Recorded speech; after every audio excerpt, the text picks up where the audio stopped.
Today, I'm going to show you how to fix Wikipedia account creation errors and successfully create your account in just a few simple steps.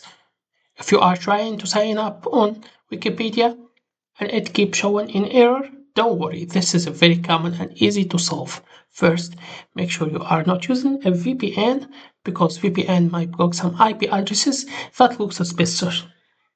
Next, try switching your internet connection, for example from Wi-Fi to mobile data, because sometimes shared network can be restricted.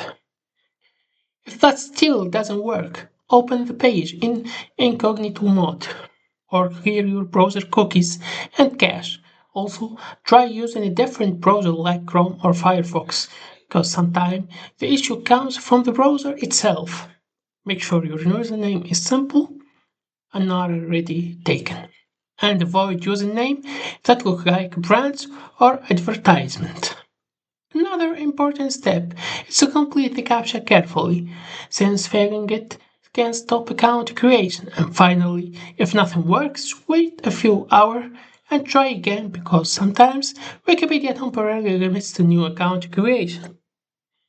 If this helped you, don't forget to subscribe for more quick tech tutorials, and I will see you in the next video.